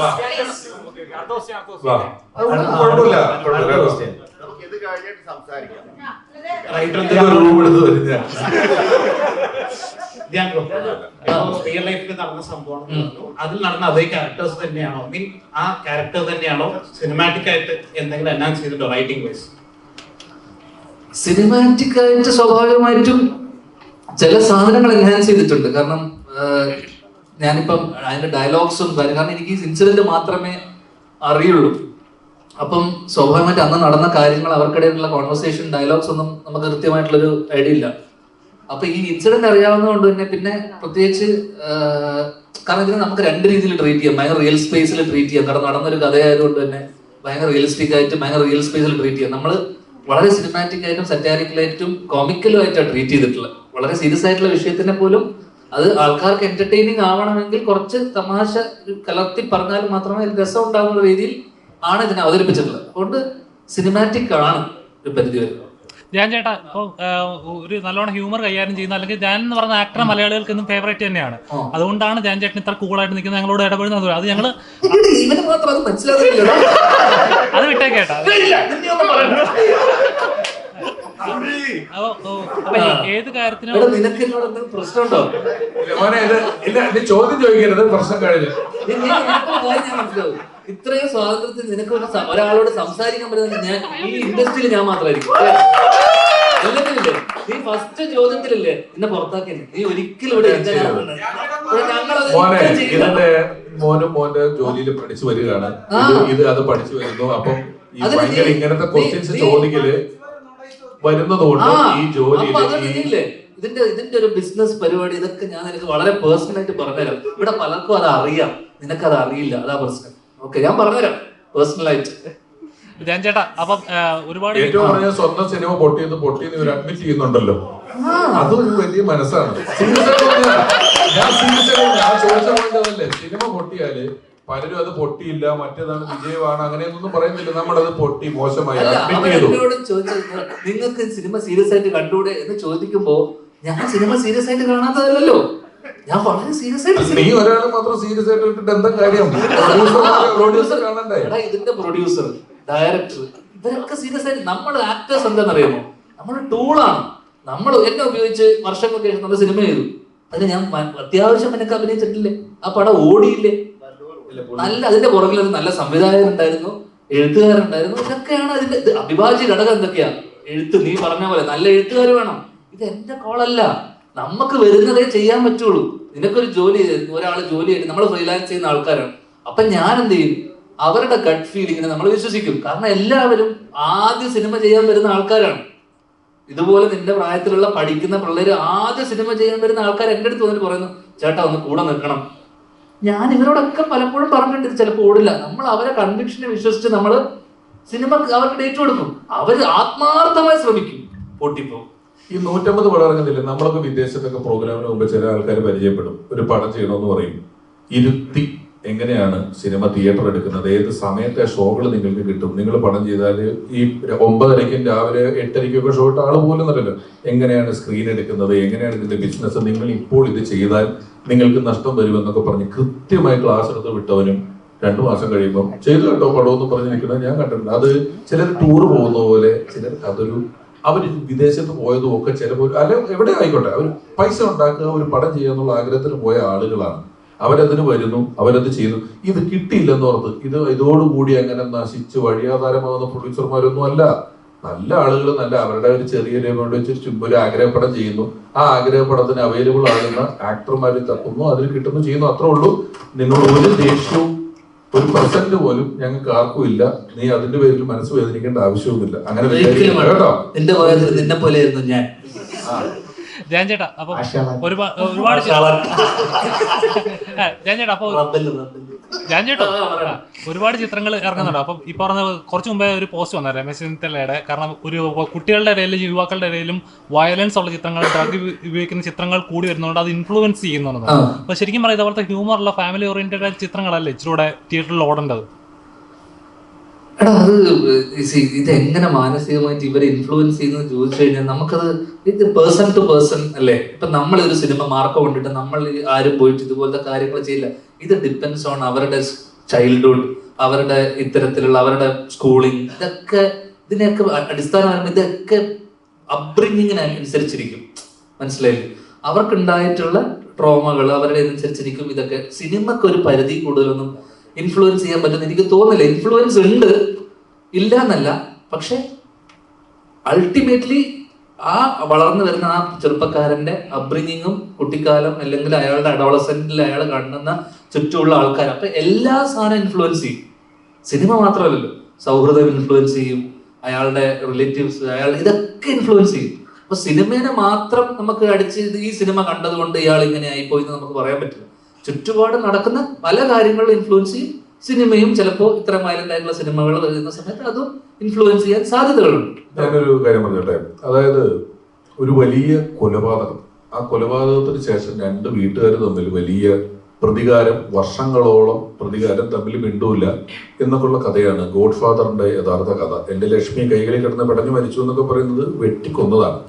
ഒരു കൊലപാതകവും കാണിക്കാതെ മലയാളത്തിലെ ഏറ്റവും കൂടുതൽ കാലം 450 ദിവസം തിയേറ്ററിൽ ഓടിയ പടമാണ് ഗോഡ് ഫാദർ എന്ന് പറയുന്നത്. ഒരു സിനിമ എങ്ങനെ ആളുകളിലേക്ക് എത്തിക്കണം എന്നുള്ളത് അതിന്റെ എഴുത്തുകാരൻ വിചാരിക്കുന്ന പോലെയാണ്. ഇപ്പൊ ഞാൻ 2 പടം ചെയ്തു, ഒരു തുള്ളി ചോര ഈ 2 പടത്തിൽ കാണിച്ചിട്ടില്ല. കാണിക്കുന്നവന് കാണിക്കുകയും ചെയ്യാം. പക്ഷേ ഞാൻ ഉൾപ്പെടെ അല്ലെങ്കിൽ നമുക്ക് മുൻപേ നടന്ന ഒരു തലമുറയെ പൊളിറ്റിക്കൽ കറക്റ്റ്നെസ് എന്നുള്ളൊരു വാക്ക് പഠിപ്പിച്ചു തരികയും അത് നിറം, ശരീരം, ജാതി ഇതൊക്കെ വെച്ച് പരിഹസിക്കുന്നത് മാത്രമല്ല, മനുഷ്യനെ കൊല്ലുന്നത് പൊളിറ്റിക്കലി ഇൻകറക്റ്റ് ആണ് എന്ന് ഒരു പൊളിറ്റിക്കൽ കറക്റ്റ്നെസ്സുകാരും വാദിക്കുന്നതോ അല്ലെങ്കിൽ കൊലപാതകങ്ങൾ റീറെക്കോർഡ് ചെയ്ത് മ്യൂസിക് ഇട്ട് ഗ്ലോറിഫൈ ചെയ്യുന്നതിനെതിരെ ഒരു പൊളിറ്റിക്കൽ കറക്റ്റ്നെസിന്റെ വാചകങ്ങളോ എവിടെയും ഞാൻ ഇതുവരെ കാണുകയോ കേൾക്കുകയോ ചെയ്തിട്ടില്ല. നമ്മൾ വളരെ പരിമിതമായ ഒരു സ്ഥലത്തിരുന്നുകൊണ്ടാണ് ഈ ഒരു മാറ്റർ എപ്പോഴും സംസാരിക്കുന്നത്. ഇപ്പം ഞാൻ ഈ ഇടയ്ക്ക് ഞാൻ ക്യൂവിൽ ഇന്റർവ്യൂവിൽ ഞാൻ ഈ കാര്യം പറയുമ്പോൾ അതിൽ കുറെ പേര് അയ്യോ അങ്ങനെ എന്താ പറയുന്നത്, ഇതാണോ അതാണോ എന്നൊക്കെ ചോദിച്ച് കമന്റ് കുറച്ച് ഞാൻ ഈ മാറ്റർ 5 മാസം മുമ്പ് സംസാരിച്ചതാണ്. അതായത് നമുക്കിപ്പം സോഷ്യൽ മീഡിയയിൽ ഇതിന്റെ കഷ്ണങ്ങൾ വരും, സർട്ടിഫിക്കറ്റും സെൻസറിങ്ങും ഒക്കെ തിയേറ്ററിലല്ലേ ഉള്ളൂ, ഇതിന്റെ കഷ്ണങ്ങൾ വരുമല്ലോ. അപ്പൊ ഈ ക്രൈം ഈ ലെവലിൽ ഗ്ലോറിഫൈ ചെയ്ത് അവതരിപ്പിക്കുക, വില്ലനായിട്ട് അഭിനയിച്ച ആൾക്കാർ വളരെ സ്റ്റാറിനെ പോലെ നടക്കുക, നിൽക്കുക, നിരന്തരം കൊല്ലുക, കൊലപാതകം എന്നൊക്കെ പറഞ്ഞാൽ വലിയ പടങ്ങൾ ഉൾപ്പെടെ കഴുത്ത് വെട്ടിക്കളയുക മറ്റു വരെന്ന് പറയുന്നത് നിരന്തരം കാണുമ്പം ഇത് സ്വാഭാവികമാണെന്ന് തോന്നും. വളരെ നാച്ചുറലായ ഒരു പ്രോസസ്സ് പോലെ, വളരെ ഞാൻ പറഞ്ഞതുപോലെ അങ്ങനത്തെ സാധാരണഗതിയിൽ അല്ലാത്ത ആളുകൾക്ക് നാച്ചുറൽ ആണെന്ന് തോന്നാം. ചെറിയൊരു നിയന്ത്രണം ഉള്ളത്. നമ്മുടെ നാട്ടില് കളിപ്പാട്ടങ്ങളുടെ കൂട്ടത്തിൽ തോക്ക് വെക്കുന്ന നാടായിരുന്നു. കാറും ബിപിയും ഡോളും അതിന്റെ ഇപ്പുറത്ത് തോക്കുണ്ട്. ഇത് മേടിച്ച് പിള്ളേർ പരസ്പരം വെടിവെച്ച് കളിക്കുന്നുണ്ട്. കളിപ്പാട്ടത്തിൽ ഒരു തോക്കുണ്ട്. അങ്ങനത്തെ ഒരു നാടായത്. അപ്പോ ഒരു കൺട്രോൾ ഉണ്ടെങ്കിൽ നല്ലതാണ് എന്ന് തോന്നുന്നു.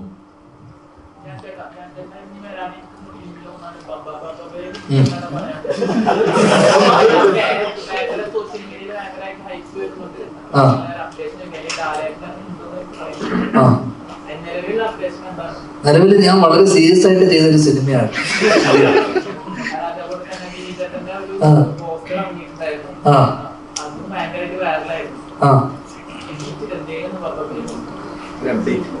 അപ്ഡേറ്റ് ഒന്നുമില്ലടാ. ഇപ്പൊ എനിക്കൊന്ന് ധൈര്യമായിട്ടുണ്ട്. നിങ്ങളെ വിളിച്ചു വരുത്തേക്ക് ഇവിടെ പ്രമോഷൻ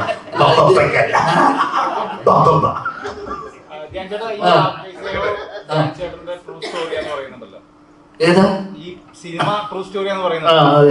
സിനിമ ഇറങ്ങി കഴിഞ്ഞാൽ അതിന്റെ കഥാപാത്രങ്ങളെ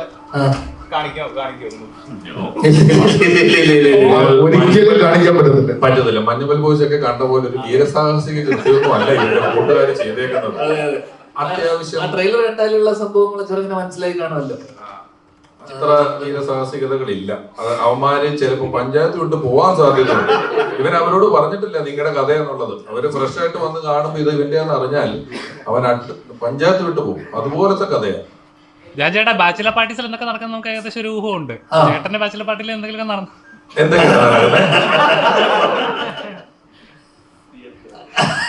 അല്ലല്ല, എനിക്ക് അങ്ങനെ ഒരു ബാച്ചിലർ പാർട്ടി ഇല്ലായിരുന്നു. കാരണം അതിന്റെ ഒരു ഡെയിലി പാർട്ടി ഉള്ളവർക്ക് ഒരു പ്രത്യേകിച്ച് ഒരു ദിവസമായിട്ടൊരു ബാച്ചിലർ പാർട്ടി എന്ന് പറഞ്ഞൊരു ഇല്ല. അപ്പൊ ഞാൻ കല്യാണ തലേന്ന് ഞാൻ ഈ കഥ പറഞ്ഞിട്ടുണ്ട് പലപ്പോഴായിട്ട്. ഞാൻ കല്യാണ തലേന്ന് രാത്രി ഒരു 9-10 മണി, പിറ്റേ ദിവസം രാവിലെ എന്റെ കല്യാണമാണ് 9 മണിക്ക് കണ്ണൂര്. അപ്പൊ ഞാൻ നേരത്തെ ഇതുപോലെ സാമൂഹിക പ്രതിബദ്ധത ഇല്ലാത്തതുകൊണ്ട് ഞാൻ അളിയനുണ്ടായിരുന്നല്ലേ, ഞാൻ ബാത്റൂമിൽ നിന്ന് ചീട്ട് കളിച്ചോണ്ടിരിക്കുകയായിരുന്നു. അല്ലെ അളിയനുണ്ടായിരുന്നു അന്ന്. ചീട്ട് കളിക്കുന്നു. പിറ്റേ ദിവസം രാവിലെ ഞാൻ എറണാകുളത്താണ്. 10:30 മണിക്ക് രാവിലെ എന്റെ കല്യാണം. രാത്രി 9-9:30 വരെ ഞാൻ എറണാകുളത്ത് ബാത്റൂമിൽ നിന്ന് മത്സരിച്ച് ചീട്ട് കളിയാണ്. അങ്ങനെ ആരോ വന്നിട്ട് എന്നോട് ചോദിച്ചു പോണ്ടേന്ന് ചോദിച്ചു. അപ്പൊ രാവിലത്തേക്ക് ഷർട്ട് എടുക്കണം, മുണ്ട് വാങ്ങണം, ഒന്നുമില്ല എന്റെ കയ്യിൽ. അങ്ങനെ രാവിലെ അപ്പൊ എന്നെ ആരും വിളിക്കുന്നുമില്ല. അതായത് കല്യാണത്തിന് ആരും നീ വരുന്നില്ലേ എന്ന് പോലും ആരും വിളിക്കുന്നില്ല. പലരുടെയും വിചാരം അച്ഛൻ വിളിച്ചില്ല, അമ്മ വിളിച്ചില്ല, ആരും വിളിക്കുന്നില്ല. ഞാൻ ചെന്നാ പിന്നെ എന്തിനാ പോണേ അങ്ങോട്ട്. ഷൂട്ട് മാറ്റി വെച്ചത്. അങ്ങനെ രാത്രി ഒരു 9:30-10 മണി ആയപ്പോഴാണ് ഈ മത്സരത്തിനിടയിൽ എന്നോട് ആരോ മാമൻ വിളിച്ചെന്നെ. അരവിന്ദന്റെ അതിഥികളൊക്കെ ചെയ്ത ജാതിജാതൊക്കെ ചെയ്ത മാമൻ വിളിച്ചു പറഞ്ഞു നീ വരുന്നില്ലേന്ന് ചോദിച്ചു. അങ്ങനെ ഹോട്ടലുണ്ടോന്ന് ചോദിച്ചു. അപ്പൊ ഞാൻ പറഞ്ഞു ഇല്ല, ഞാൻ എറണാകുളത്താന്ന് പറഞ്ഞു. അങ്ങനെ ആ 10-10:30-11 മണിക്ക് ഞാൻ പുറപ്പെട്ട് ഏകദേശം 4-4:30 മണി വരെ 4-5 മണിയൊക്കെ ആയപ്പോഴാണ് എത്തിയത്. 6 മണി. അപ്പോഴേക്കും ഞാൻ വരുന്ന വഴിക്ക് നീരജിനെ ഹോട്ടലിൽ വെച്ച് കാണുന്നു. ഇവന്റെ കുറെ കലാപരിപാടിയൊക്കെ കഴിഞ്ഞതിന് ശേഷം 9:30 മണിക്ക് ഞാൻ ഉറങ്ങാതെ എഴുന്നേറ്റ് നേരെ ഒരു 9:30 മണിക്ക് ആരോ തന്ന ഡ്രസ്സ് ഇട്ട് ഞാൻ നേരെ കല്യാണം കൊണ്ടത് താലി കെട്ടും, തിരിച്ച് അതേപടി എറണാകുളത്ത് നിന്ന് പിറ്റേ ദിവസം ചീട്ടുകളി ഇങ്ങനെ കല്യാണം കഴിക്കാനും വേണം ഒരു യോഗം. ഇങ്ങനെ കല്യാണം കഴിക്കാനും വേണം ഒരു യോഗം. പിന്നെ നല്ല വർഷങ്ങളായിട്ടുള്ള ഒരു സൗഹൃദം ഉള്ളത് കൊണ്ട് പുള്ളിക്കാരിക്ക് നമ്മുടെ ദൈനംദിന ജീവിതത്തിന്റെ പരിപാടിയൊക്കെ അന്ന് ഇപ്പൊ അതൊക്കെ നിർത്തി. ഇന്ന് സൂപ്പിലിടും മാത്രം.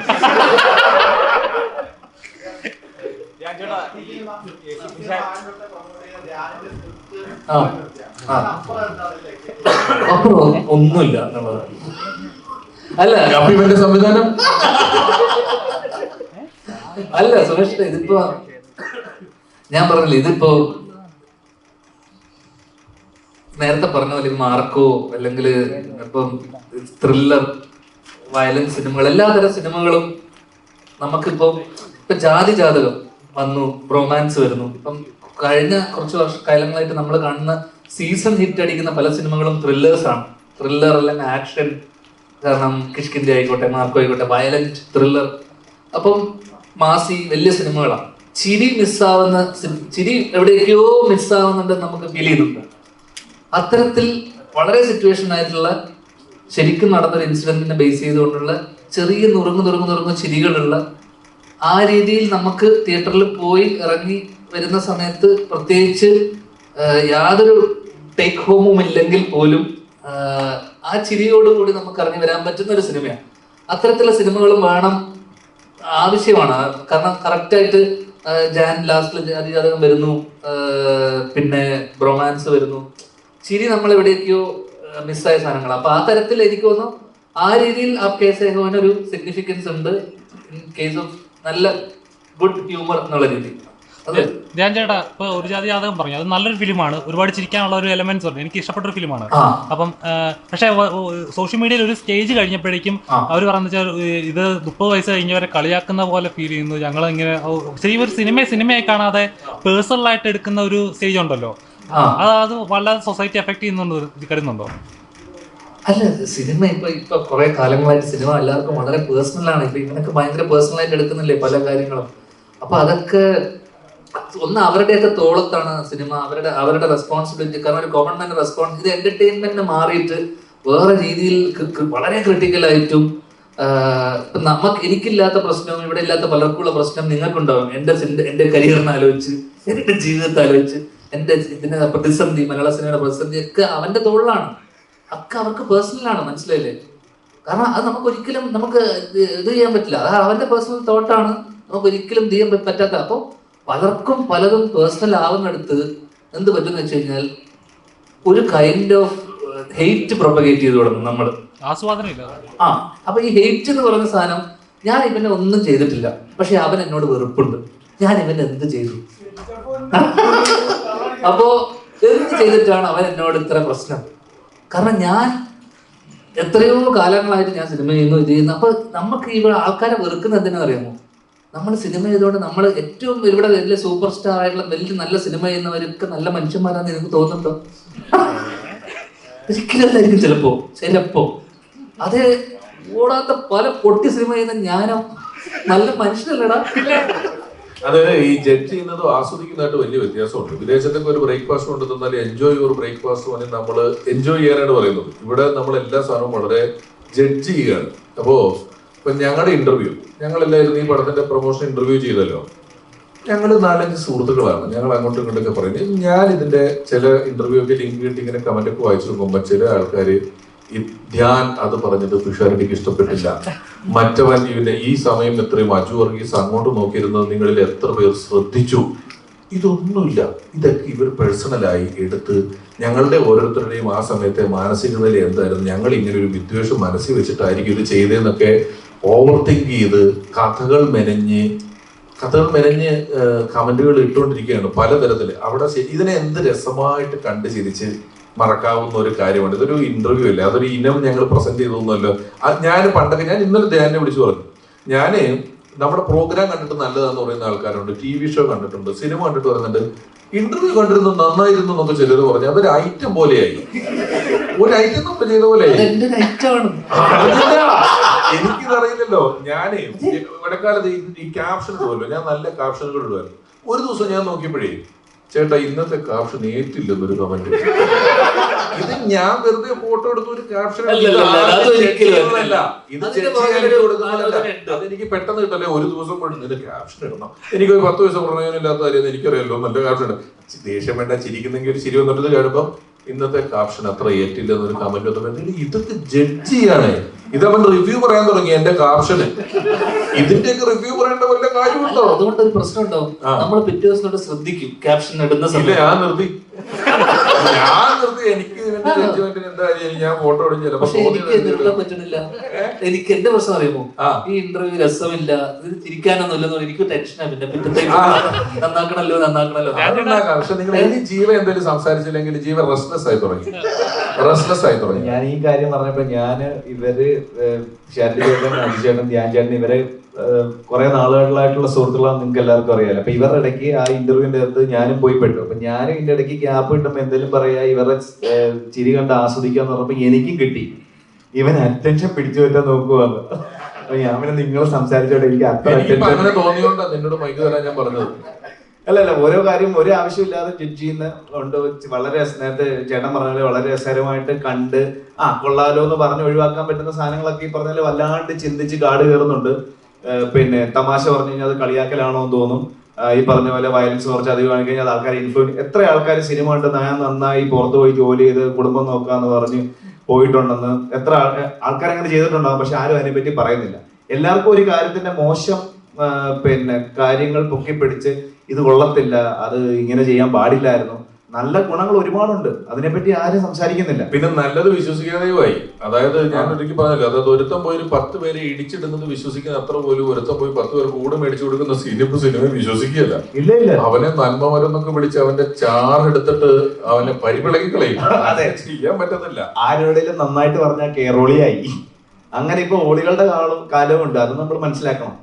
അപ്പൊ എന്തിനേയും കുറ്റം പറഞ്ഞ് ഈസിയാ. പക്ഷെ അതിൽ നിന്ന് എന്തെങ്കിലും ഒരു കാര്യത്തിൽ ഒരു നല്ലതുണ്ടെങ്കിൽ ഇത് കൊള്ളായിരുന്നു കേട്ടോ, അങ്ങനെ പറയുന്നിടത്താണ് ഇപ്പൊ കുറച്ചുകൂടെ റിലവൻസ് ഉള്ളതെന്ന് എനിക്ക് തോന്നുന്നു. പിന്നെ എല്ലാവരും പറയുന്ന ഇവരോട് ചോദിച്ചല്ലോ സിനിമാറ്റിക് ആയിട്ടാണ് ഈ കഥ പറഞ്ഞെന്നുള്ളത്. ശരിക്കും നമ്മുടെ ജീവിതത്തിൽ നടന്ന പല കാര്യവും നമുക്ക് സിനിമയായിട്ട് കാണിക്കാൻ പറ്റില്ല. ഇപ്പം ഈ അടുത്ത് വളരെ നമ്മളെല്ലാം ഞെട്ടിപ്പോയ ഒരു കൊലപാതകം, ഒരാള് 4-5 പേരെ കൊന്നു. സിനിമയിൽ ഇയാള് കാരണമായി പറഞ്ഞ ഒന്നും സിനിമയ്ക്ക് റീസൺ അല്ല. സിനിമയിൽ ഒരു ക്യാരക്ടർ അങ്ങനെ പോയി കൊന്ന ആൾക്കാർ കൂവും. അയ്യേ ഇതെന്ത് ഇങ്ങനത്തെ ഒരു കാര്യത്തിന് ഒരാൾ പോയി കൊല്ലുമെന്നൊക്കെ ചോദിക്കും. ലോജിക്ക് നോക്കും. അന്നേരം സമൂഹത്തിൽ നടക്കുന്ന അത്രയും സത്യത്തിൽ ഇപ്പം സിനിമാറ്റിക് ആയിട്ട് ചിന്തിക്കാൻ പറ്റില്ല. കല്യാണം കഴിച്ചൊരു വരനും വധു ഇറങ്ങി വരുന്നു, ഒരു മരക്കം പൊടിഞ്ഞ് തലേ വീണ് വരൻ മരിച്ചു. നിങ്ങൾ ഈ വാർത്ത പത്രത്തിൽ വായിച്ചാൽ ഒന്നുമില്ല, കല്യാണം കഴിഞ്ഞപ്പോൾ മരം ഒടിഞ്ഞു തലേ. ഇത് സിനിമ കാണിച്ച ആ സീന് പോവും. മരക്കൊമ്പ് അവന്റെ തലേ വീണ് പിന്നെ ചോദിക്കും. അപ്പൊ സത്യത്തിൽ സിനിമാറ്റിക് എന്ന് പറയുന്നത് സമൂഹത്തിലുള്ള അത്ര ഇല്ല സിനിമയില്. സമൂഹത്തിലാണ് കുറച്ചുകൂടെ നമുക്ക് വിശ്വസിക്കാനുള്ളത്. സിനിമ വിശ്വസിപ്പിക്കാൻ കൂടുതൽ പാടാണ്.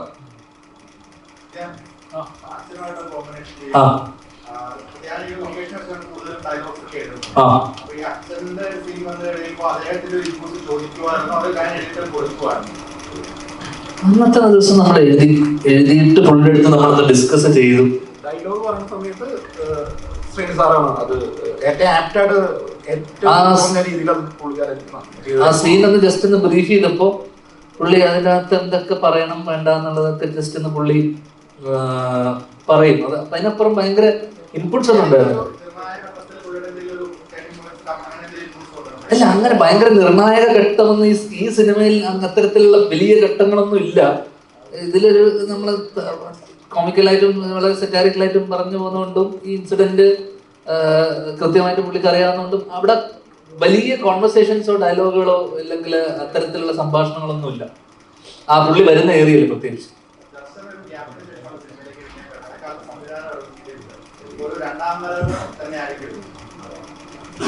അത് നിങ്ങളല്ലേ പറയേണ്ടത്, വരവാണോ പോക്കാണോ എന്നുള്ളത്.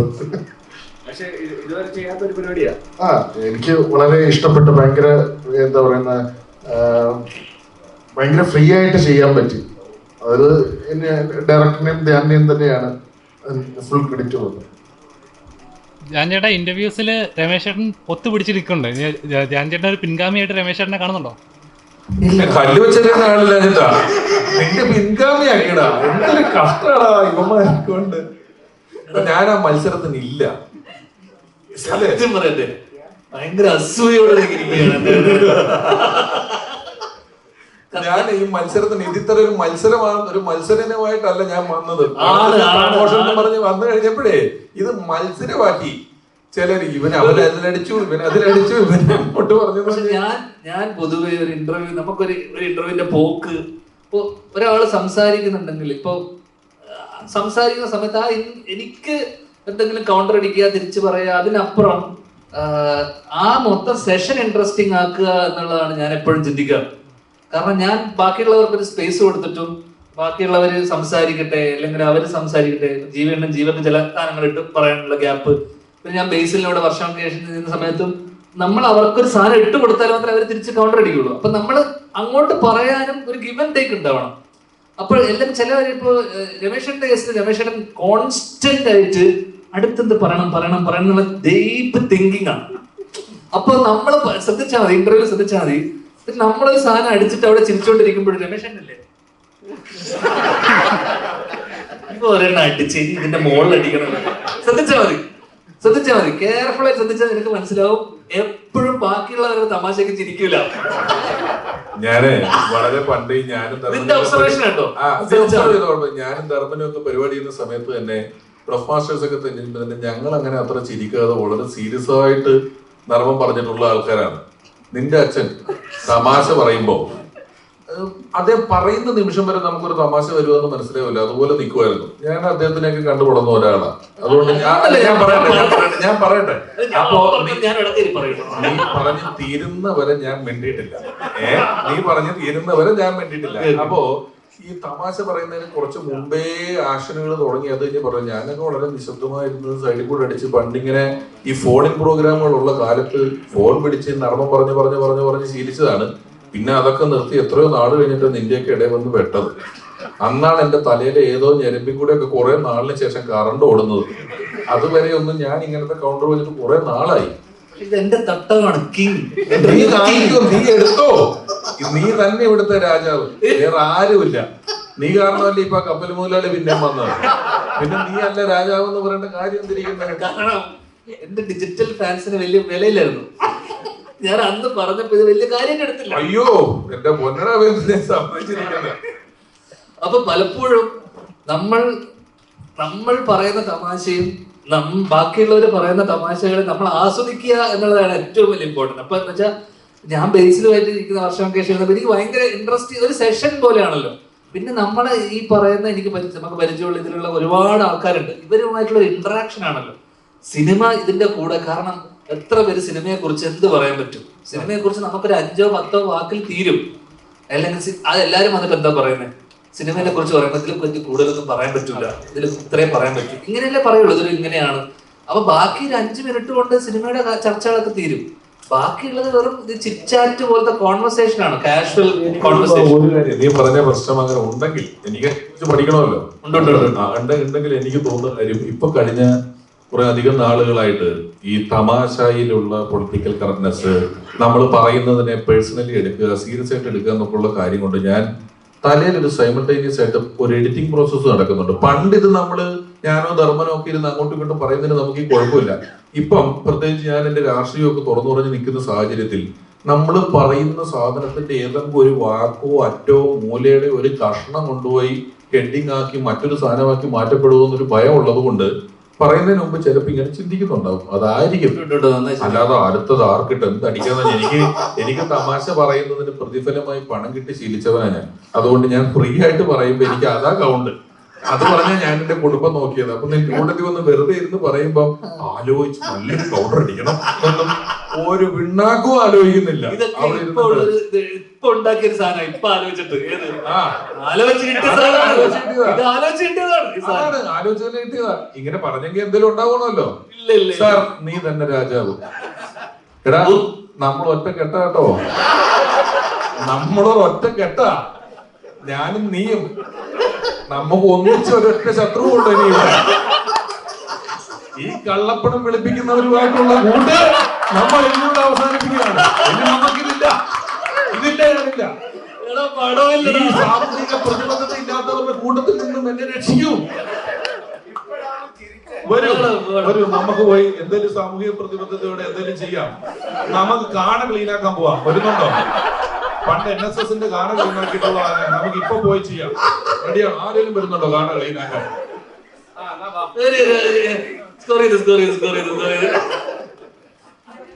ധ്യാൻ ചേട്ടാ, ഇപ്പം ധ്യാൻ ചേട്ടന്റെ പടങ്ങൾ 2025 പടങ്ങളൊക്കെ അഭിനയിക്കാനുള്ള പടങ്ങളൊക്കെ തീർന്നോണ്ടിരിക്കുകയാണ്. ഈ ഡയറക്ഷനിലോട്ട് കയറുകയെന്ന് പറഞ്ഞു. ഇപ്പൊ റൈറ്റിങ്ങിന് ഒരു പടം ഇപ്പൊ ഇറങ്ങാൻ പോകുന്നു. ഇപ്പൊ ഇനി അടുത്ത പ്രോജക്റ്റ് ഏതാണ്? ഡയറക്ഷൻ തന്നെയല്ലേ?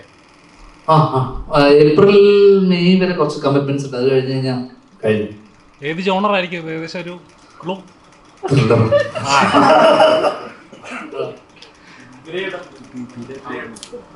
ഒരുപാട് ഹാസ്യ പടങ്ങൾ വർക്ക് ചെയ്തിട്ടുള്ള ആളാണ്. പടങ്ങളൊക്കെ. അപ്പൊ അതുകൊണ്ട് തന്നെ ഇതിനകത്ത് ഒരു പ്രൂവ് എടുത്താല് നന്നായിട്ട് ഹാസ്യ വർക്കാവുന്ന ആൾക്കാരാണ് ധ്യാൻ ചേട്ടൻ പോലത്തെ ആൾക്കാർ, അജു വർഗീസ് പോലത്തെ ആൾക്കാർ, ശ്രീനിവാസൻ പോലത്തെ ആൾക്കാർ. അപ്പോൾ ഇതിന്റെ ഡയറക്ടേഴ്സുമാണ്. അപ്പൊ ഇവരുടെ കൂടെ ഉണ്ടായിരുന്ന എക്സ്പീരിയൻസ് എങ്ങനെയായിരുന്നു, വർക്ക് ചെയ്യാനൊക്കെ എങ്ങനെയായിരുന്നു എക്സ്പീരിയൻസ്? അതുപോലെ തന്നെ ഏതാണ്ട് 1 വർഷത്തിന് ശേഷമാണ് സിനിമ വരുന്നത്. അപ്പൊ താങ്കളുടെ മാനസികാവസ്ഥയൊക്കെ എങ്ങനെയായിരുന്നു? 1 വർഷത്തിന് ശേഷം ഒരു സിനിമ വരുമ്പോൾ അത്രയും നാള് സിനിമ പഠിക്കാതിരിക്കുന്ന താങ്കളുടെ മാനസികാവസ്ഥ? 14 വർഷമായിട്ട് അസിസ്റ്റന്റ് ക്ലീറ്റസ് തുടങ്ങി ഞാൻ അസിസ്റ്റന്റ് ആയിട്ട് നിൽക്കുന്നതാണ്. അപ്പൊ അടികപ്പേര് തുടങ്ങി അടികപ്പേര് തുടങ്ങി ധ്യാന്റെ കൂടെ ഉണ്ട്. അപ്പൊ പല കഥകളും നമ്മളിങ്ങനെ ഡിസ്കസ് ചെയ്യുന്ന കൂട്ടത്തില് വന്നൊരു കഥയുമാണിത്. അപ്പൊ അതിനു മുമ്പ് നമ്മൾ പാതിരക്കുർബാന എന്ന് പറഞ്ഞൊരു പടം അനൗൺസ് ചെയ്തിട്ട് ഷൂട്ടിങ്ങിനൊക്കെ ഒരു 3 ആഴ്ച മുമ്പ് കോവിഡിന്റെ സെക്കൻഡ് ലോക്ക്ഡൌണിലൊക്കെ നമ്മൾ ഊട്ടിയിലൊക്കെ ലൊക്കേഷനൊക്കെ ഫിക്സ് ചെയ്ത് അത് നിന്നുപോയത്. അപ്പോഴാണ് എന്നെ പറഞ്ഞ് നമുക്ക് ഇങ്ങനെ ഒരു പടം ചെയ്യാം എത്രയും പെട്ടെന്ന് പറഞ്ഞിട്ടാണ് വരുന്നത്. ഇനി ഇത്രയും ആർട്ടിസ്റ്റ് വന്നിട്ട് അതിച്ചേട്ടനും ധ്യാനം ഒക്കെ ആണെങ്കിലും നമ്മൾ ത്രൂ ഔട്ട് എപ്പോഴും കമ്മ്യൂണിക്കേഷൻ ഉള്ള ആൾക്കാരാണ്. രമേശ് ചേട്ടനായിട്ട് ഞാൻ ആദ്യമായിട്ട് ഇത് ചെയ്യണത്. പക്ഷേ നമ്മളൊരു സീൻ ഡെവലപ്പ് ചെയ്തിട്ട് രമേശ് ചേട്ടൻ്റെ അടുത്ത് ഇരുന്നിട്ട് നമുക്ക് ഡയലോഗ്സ് ഇപ്പം കൗണ്ടേഴ്സ് വന്ന സമയത്ത് ഇതൊരു രമേശ് ചേട്ടൻ ചെയ്യാത്ത ടൈപ്പ് ഒരു ക്യാരക്ടർ ആയതുകൊണ്ട് തന്നെ പുള്ളി അതിന് അത്രയ്ക്കും ഇൻപുട്സ് നമുക്ക് തരുന്നുണ്ടായിരുന്നു. ഡയലോഗ്സ് നമുക്ക് ഇങ്ങനെ ചെയ്ത് നോക്കാം. പിന്നെ അജിച്ചേട്ടനും രമേശ് ചേട്ടനും കൂടി ഇംപ്രൂവൈസ് ചെയ്തിട്ട് അതിനെ ഏറ്റവും മാക്സിമം നന്നാക്കാനായിട്ടുള്ള എല്ലാ പരിപാടികളും നമുക്ക് നടന്നത്. ഭയങ്കര സപ്പോർട്ടായിരുന്നു എനിക്ക്. മൊത്തം ആർട്ടിസ്റ്റിന്റെ ഭാഗത്ത് നിന്ന് ഭയങ്കര സപ്പോർട്ടുണ്ടായിരുന്നു. പിന്നെ ഈ 1 വർഷം ഇറങ്ങാതിരിക്കുന്ന സമയത്ത് ഇടയ്ക്ക് സങ്കടം വരുന്ന സമയത്ത് ഇങ്ങനെ ഈ രാത്രികളിൽ ധ്യാനം വിളിച്ചിട്ട് സങ്കടമൊക്കെ പറയുമ്പോൾ നമ്മളെ മാക്സിമം ചേർത്ത് നിർത്താനാണ് എല്ലാവരും നോക്കിയിരിക്കുന്നത്. സന്തോഷം ഇറങ്ങാൻ പോകുന്നത്. അപ്പൊ നമ്മുടെ പ്രസ് മീറ്റ് വൈൻഡപ്പ് ചെയ്യാണ്. Thank you so much. എല്ലാവരും വളരെ ഹാപ്പി ആയിട്ടുള്ള നല്ല നല്ല കാര്യങ്ങളൊക്കെ വേണം ഇടാൻ. വന്നിരിക്കുകയാണ്.